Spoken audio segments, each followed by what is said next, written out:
Здравейте, приятели! Аз съм Петър от DJ Service. В днешното видео ще ви разкажа за един случай, който имах с този обектив, който виждате в момента. Това е обектив 18-270 VC или продукт код B003N за Nikon Bayonet. Обектив, който беше закупен от eBay, от мой приятел, и който беше с доста щети, както ще видите на самия видеоклип. Компонентите, които ще сменим, са, да кажем, едни от основните компоненти на един съвременен обектив, а именно централната платка или така наречения мейнборд, контакт борда за Canon и за Nikon.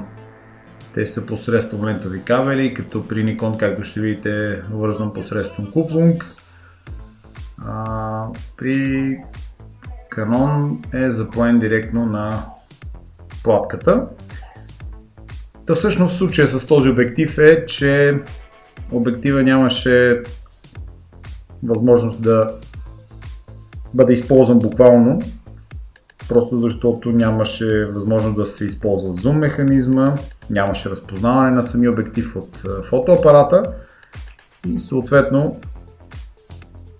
това наложи подмяната на централната платка, която виждате в момента на видеоклипа. Също ще сменим и още нещо, което, разбира се, го правим превентивно по някой път. При тези модели обективи, както 1750 VC, стабилизирания вариант, така и при 18-200B003, защото, повтарям, има модел, който е с PSD мотор. При тези модели 18-270 и 17-50, те са с един и същи Reduction Gear или така наречения фокус мотор. Както се вижда на видеоклипа, зум механизма тотално е раздробен. Зум бруша, както беше видно преди малко на видеоклипа, ето тук изпадна и една част, която е от управлението на зум механизма. Зум бруша всъщност беше тотално смян. Сега в момента виждате, се прави инспекция на фокус бруша. Всъщност, така или иначе, трябваше да бъде разглобено и всичко проверено, защото обектива явно беше в доста лошо състояние и за да бъдем сигурни да не го разглобяваме по някой път и съответно проверяваме всеки един компонент, докато в момента набавям допълнителните инструменти. Ще ви разкажа две неща специфични за този обектив. Доста потребители питат нормално ли е да се разгъва лесно, както в момента преди малко, както показах. Действително тези обективи имат сериозен разгъв, да го нарека така. Както и този се вижда, доста лесно се разгъва и изгъва. Не мога да отговоря категорично на всеки един дали е нормално да се разгъва или изгъва, просто защото колкото и да е стегнат обектива, както някои потребители искат да има такъв обектив стегнат, всъщност това с времето няма как да остане перманентно, малко или по-малко, да го речем така, просто този обектив заради сравнително голямата челна леща и изобщо заради конструкцията, той започва, обръщайки го надолу, той започва да се разгъва, затова има заключващ механизъм, който взето върши работа само тогава, когато обективът е на 18 мм, само тогава може да бъде заключен. Всъщност, докато набавяме резервните части, да дам още малко подробности. Значи, каквото и да се случи с този модел обективи B003, дефектируемостта при тези обективи, фабричната дефектируемост е доста малка. Мога да кажа от опит в нашия сервис, такива обективи са с доста стабилна конструкция, стабилизацията им е доста добра, да не кажем една от най-добрите стабилизации от второто поколение на Tamron. Както виждате в момента, само да вмъкна въпросния Zoom Brush. Ето го този, който отдясно е смазания, да го наречем, а отляво се вижда, който е чисто новия. Реално ще видите, че във видеото ще използваме същия подобен, но малко по-различен, защото всъщност въпросният, който на нас не трябва, е с един прорез, който се не е точно средата, но това няма никакво значение. Мейнборда преди малко показах с въпросния контактборд, ето го стария контактборд. Голямата, да кажем, драма с Nikon обективите или изобщо обективите, които са произведени за Canon, за Nikon, извинявайте, е недобрият контакт, не винаги доброто контактуване на въпросния контактборд с тялото. Оттам неразпознаване на бленда, невъзможност за фокусиране, липса на Live View функцията, проблеми се свързани с лош контакт и недобра комуникация между обектив и тяло. Виждате в момента разглавяме мейнборда, който всъщност след мъничко ще дам информация за него. Значи така изглежда мейнборда на този модел. Въпросният купон, който в момента е посочен, това е купонга, който контактува с механизъм за стабилизация. Това са отделни купонзи, които има отделна информация. Ето го чипа, който съответно се записва информацията за отделния ROM, въпросният процесор, който е процесор, силно казано, но да кажем процесор, и другата флаш памет, която зареждаме информацията или въпросния hex файл, който дава настройките за, да го наречем AF, настройките на обектива спрямо тялото или да речем стандартните AF настройки на обектива. Те биват няколко десетки, за тях ще коментирам в по-нататъчно видео. Ето го въпросния Reduction Gear, това е лентовия кабел, ето го мотора, всъщност вътре комбинацията от зъбните колела, ето го новия, всъщност няма какво да го проверяваме, той е окей, направо го монтираме.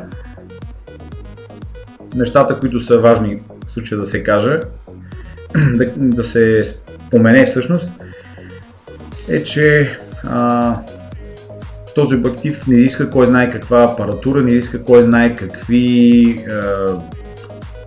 инструменти, за да го поправите. Стига да имате наличните резервни части, разбира се, използвайте винаги само резервни части, оригинално доставени от Tamron. В крайна сметка, ние сме официален сервис на Tamron и при нас използването на оригинални части е задължително. Какво още? Де-факто никога този модел обектив, секунда, само тук ще спомена и малко информация за това, което виждате в момента на видеото. Това са съответно двата датчика или двата сензора, по-скоро ще кажем двата датчика, които съответно са разположени, както видяхте под определението на самия мейнборд, на самата платка. Това са сензорите за ял и пич. Нищо не ви говори това, предполагам. За по-запознатите, на базата на тези два сензора, съответно стабилизацията получава информация от тях и на базата пък на софтуера, който е инсталиран на самия мейнборд, се получава управлението на стабилизацията. В други видеа, разбира се, ще ви дам повече информация, ще видите разглобена стабилизация за някои модели, ще видите на какъв принцип работи. За по-любознателните и за тези, които им е интересно, ще дам още повече информация, но де-факто задължително всеки един обектив, без значение дали от ново поколение или от по-старите модели с стабилизация, задължително трябва да има тези два датчика и за тях специално в паметта се записват определени записи, които управляват въпросната стабилизация. Специфичното при Tamron е, ето въпросната буксичка, прекъсвам само буксата, която всъщност беше разбита на стария, да кажем, на истинския или на оригиналния мейнборд. И затова всъщност това наложи подмяната на платката с нова. Механизма, който съответно се, и да наречем така наречената резервна част Zoom Stopper. Това е елемент, който съответно бива монтиран вътре в Zoom Couple Ring, така се казва, колкото и странни имена да имат тези части. За някои от вас всъщност на базата на този елемент и основата отдолу се извършва функцията на зум на самия обектив. В момента виждате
ще търси крайна точка и никога няма да може да спре да отчете къде е фокусната точка. Както се вижда тук на видеото, проверявам по няколко пъти този момент, всъщност проверявам този елемент, защото е много важно да бъде направен както трябва, за да не го разглавям още веднъж. Така, след малко следва, както е явно, следва сглобяване на обектива.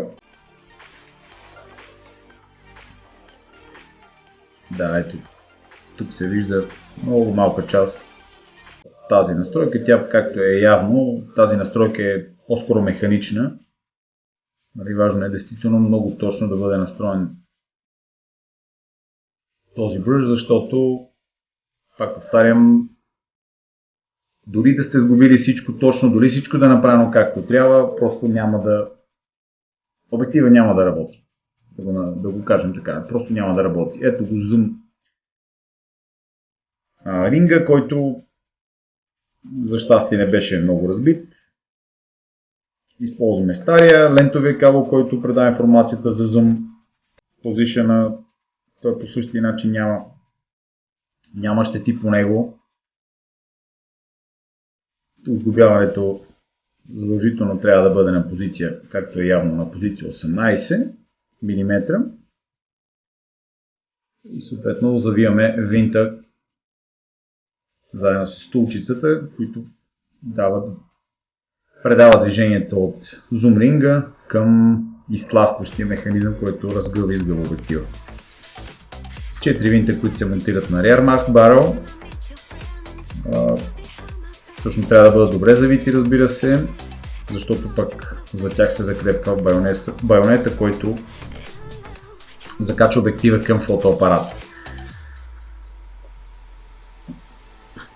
Друго да дам като допълнителна информация. Ето го и микроключа. Това са два микроключа, един е механичен комбиниран с микроключа, другия е само механичен. Това е за превключване на изключване и включване на стабилизацията на VC механизма и другото е за включване и изключване на фокуса, като точно този ключ е комбиниран и механически, в смисъл има елемент в самия ключ, който е монтиран, който въпреки изключването с микроключе на мотора, повдига и един от въпросните, които споменах в началото, зъбни колеца или Adduction Gear, които съответно предават движението от мотора към другите зъбни колела и оттам към фокус механизма. Вече се вижда как се сглобява обектива, почти вече стигнахме до байонета. Това са, както и други видеа споменавам, това са елементи, които виждате в момента с различна дебелина, с които се определя калибрирането на обектива към безкрайност или обратното към минималното фокусно разстояние. Байонета беше лекичко крив, разбира се, след лека намеса, вече механизма за управление на блендата е OK. Завиват се винтовете, които са от към байонета.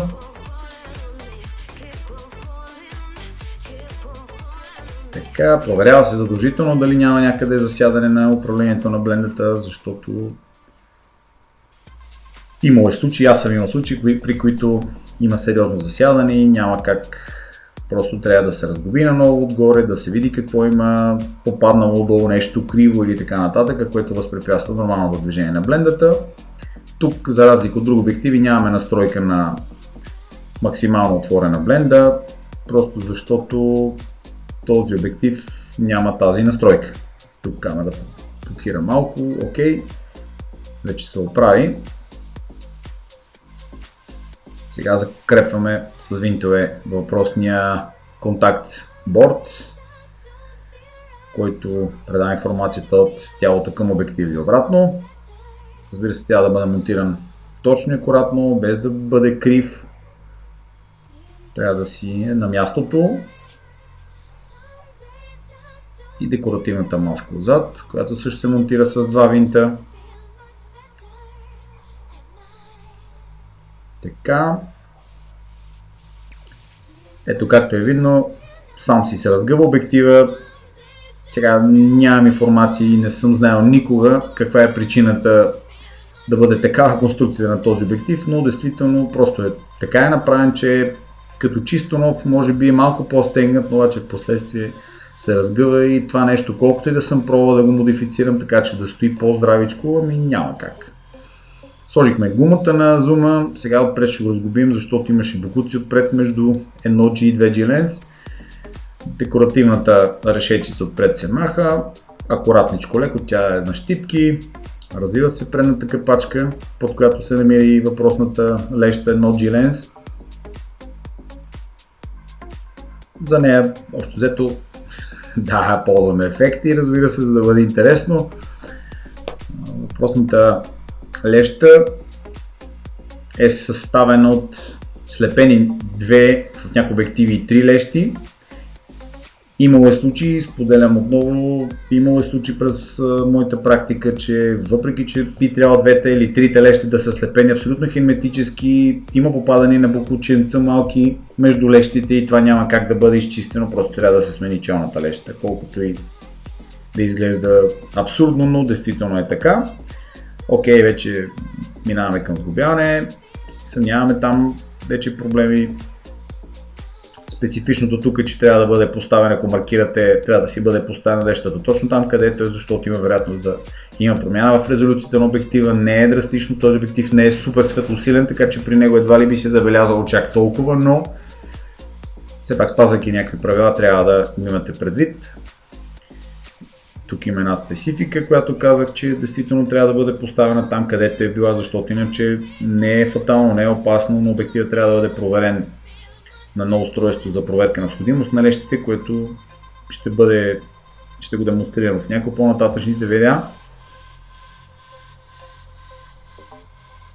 Тук леки затруднения с завиването на... Ясно, че имам бокученца. Пак повтарям, този обектив явно е имал опит някой да го ремонтира или някой се опитвал или без значение. Просто за всеки случай подменяме компонентите, които сме сигурни, че биха създали проблем.